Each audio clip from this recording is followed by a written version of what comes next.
အားလုံးမင်္ဂလာပါဒီနေ့ရဲ့ခေါင်းစဉ်လေးကတော့ထကြွလုံးလဝရိယရှိဖို့အချက်၄ချက်ဆိုတဲ့ခေါင်းစဉ်လေးပဲဖြစ်ပါတယ်ထကြွလုံးလဝရိယရှိခြင်းဟာခေါင်းဆောင်မှုအတွက်အရေးကြီးတဲ့ပထမအဆုံးအင်္ဂါတစ်ရပ်ဖြစ်တယ်။ဂျန်တဲ့ခေါင်းဆောင်မှုအင်္ဂါတွေအရေးချင်းတွေတူနေပါစေအောင်တော့ထကြွလုံးလဝရိယရှိခြင်းဟာကိုယ်စီမှာတကယ်ရှိနေပြီးဆိုလို့ရှိရင်သူများတွေထက်ကိုတာလွန်နိုင်တယ်ကျော်လွန်နိုင်တယ်ဆိုတဲ့အချက်ဖြစ်ပါတယ်ဝရိယရှိတဲ့သူတိုင်းဟာသူများတွေထက်ပိုပြီးတော့အောင်မြင်တယ်ထကြွလုံးလရှိတဲ့သူတိုင်းဟာသူများထက်ပိုပြီးတော့ရှေ့တန်းရောက်တယ်ဒါကြောင့်ခေါင်းဆောင်မှုအင်္ဂါထဲမှာအရေးကြီးတဲ့အချက်ဖြစ်ပါတယ်ဒါကိုကျွန်တော်တို့ဘယ်လိုကျင့်ကြံယူမလဲဘယ်လိုဖြစ်အောင်လုပ်ကြမလဲ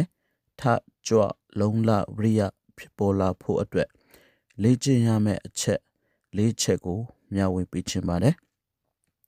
အချက်၁ပြည့်ရခြင်းဆိုတဲ့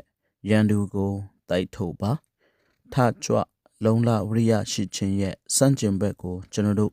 နားလည်ရမယ်အဲ့ဒီစန့်ကျင်ဘက်ကတော့အပြင်းထူခြင်းဖြစ်ပါတယ်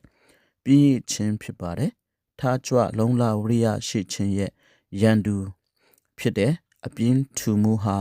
စိတ်ထဲကိုဝင်လာပြီးအပြင်းယောဂါစိတ်ထဲမှာဝင်လာပြီးပြင်းနေပြီးဆိုလို့ရှိရင်လုံးလဝရိယတွေတိတ်ဆုံးသွားတယ်ထကြွခြင်းဆိုတဲ့ဂုံအင်္ဂါကြီးတိတ်ဆုံးသွားတတ်ပါတယ်ခေါင်းဆောင်လုံးမဲ့သူဟာပြင်းရည်နေလို့မဖြစ်ပါဘူးအပြင်းထူမှုတွေရင်ထဲဝင်လာပြီးဆိုရင်တိုက်ထုတ်ရမှာဖြစ်ပါတယ်ထကြွလုံးလဝရိယရှိမှုကိုဒီနည်းနဲ့ကျင့်ကြံပါအပြင်းထူမှုကိုယ်ထဲဝင်လာတာနဲ့တိုက်ထုတ်ပြပါဘယ်လိုတိုက်ထုတ်ရမလဲလှုပ်ရှားမှုတစ်ခုခုကိုချက်ချင်းထားလို့ပါပြင်းချိန်ကိုမပေးပါနဲ့လှုပ်ရှားရှိတာတွေကိုဆက်တိုက်လှုပ်သွားပါဒါဟာအလွန်အရေးကြီးတဲ့အချက်ဖြစ်ပါတယ်အချက်နှစ်တန်ဖိုးကိုနားလည်ပါထကြွလုံးလရှိတဲ့သူတိုင်းဟာသူများတွေထက်ဆိုင်ရင်ထိတ်တန်းကိုရောက်တယ်သူများတွေထက်ပိုတာတယ်သူများတွေထက်ပိုအောင်မြင်တယ်ဆိုတာကိုအမြဲတမ်းနှလုံးသွင်းဆင်ခြင်နေရမှာဖြစ်ပါတယ်ငါဟာလုံးလဝရိယအားနေရင်သူများနောက်မှာကြံခဲ့လိမ့်မယ်ငါအဖွဲ့အစည်းနောက်မှာကြံခဲ့လိမ့်မယ်သူများတွေထက်ရှေ့တန်းရောက်မှာမဟုတ်ဘူးငါဒီအမြဲတမ်းအောက်ကျနောက်ကျကြံခဲ့လိမ့်မယ်ဒီလိုစိတ်မျိုးကိုနှလုံးသွင်းဆင်ခြင်ပြီးတော့ထကြွလုံးလဝရိယရှိခြင်းရဲ့တန်ဖိုးကိုကျွန်တော်တို့ကနားလည်နေရမှာဖြစ်ပါတယ်အချက်၃အားထုတ်မှုကိုအလျှော့မခံပါနဲ့အလုပ်ကိစ္စတစ်တေးလေးပဲဖြစ်ပါစေအမှုကိစ္စတစ်တေးလေးပဲရှိတာဖြစ်ပါစေ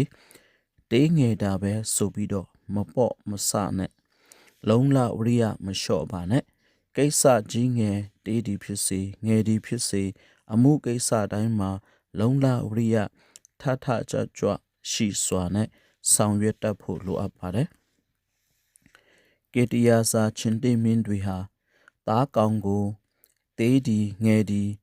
ဘလို့မဆိုသူတို့ရဲ့လုံးလဝရိယကိုစိုက်ပြီးတော့အားထုတ်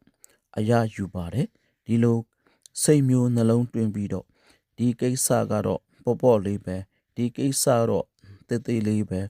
ဒါတိတ်အရေးမကြီးပါဘူးဆိုပြီးတော့ကိုယ့်ရဲ့လုံးလဝရိယကိုတိတ်ပြီးတော့အလျှော့မခံပါနဲ့အချက်လေးကြိုးစားမှုအရှိန်ကိုမကြတော့အောင်ထိန်းထားပါထကြွလုံးလဝရိယရှိခြင်းဟာခေါင်းဆောင်တိုင်းရှိတဲ့အရေးအချင်းဖြစ်ကြောင်းကိုအမြဲတမ်းဆင်ခြင်နှလုံးသွင်းပြီးတော့ငါဟာခေါင်းဆောင်ကောင်းဖြစ်ဖို့အတွက်ကြိုးစားရမယ်အမြဲတမ်းထကြွရမယ်အမြဲတမ်းလုံးလဝရိယရှိရမယ်ငါဟာသူများတွေရဲ့ဝူဆောင်သူပဲငါဟာသူများတွေရဲ့စံပြပုဂ္ဂိုလ်ပဲဆိုပြီးတော့အမြဲနှလုံးသွင်းဆင်ခြင်ပြီးမိမိရဲ့လုံးလဝရိယအရှိန်ကြီးမယော့တွားအောင်ထိန်းထားရမှာဖြစ်ပါတယ်အဲဒီတော့ထကြွခြင်းဆိုတဲ့လုံးလဝရိယရှိခြင်း ဂုံအင်္ဂါကြီးကိုစီမှာတကယ်ရောက်လာအောင်ကျင့်ကြံလှုပ်ဆောင်ပါပြည်ရည်မှုတွေကိုဒီနေ့ကစပြီးတော့လျှော့ပါဘယ်လိုအမှုကိစ္စပဲဖြစ်ပါစေစူးစမ်းအားထုတ်ပြီးလုံလဝရိယစိုက်ပါသူများတွေထက်တာလွန်ရမယ်ဆိုတဲ့စိတ်ကိုအမြဲတမ်းတွေးပြီးတော့ခေါင်းဆောင်ကောင်းဖြစ်ရမယ်ဆိုတဲ့နှလုံးသွင်းဆင်ခြင်ပြီးတော့ကျင့်ကြံအားထုတ်ပါလို့ဒီနေ့တိုက်တွန်းလိုပါတယ်နောက်ရက်တွေမှာနောက်ထပ်ဂုံအင်္ဂါလေးတွေကိုဘယ်လိုကျင့်ကြံရမလဲဆိုတာကိုမျှဝေပေးသွားမှာဖြစ်ပါတယ်အားလုံးကိုကျေးဇူးတင်ပါတယ်ကျွန်တော်ကိုဖိလစ်ပါမူရင်ရေးတာတူစာရေးဆရာဖူကျော်စင်ကိုခရစ်တစ်ပေးပါတယ်ကျေးဇူးလည်းတင်ပါတယ်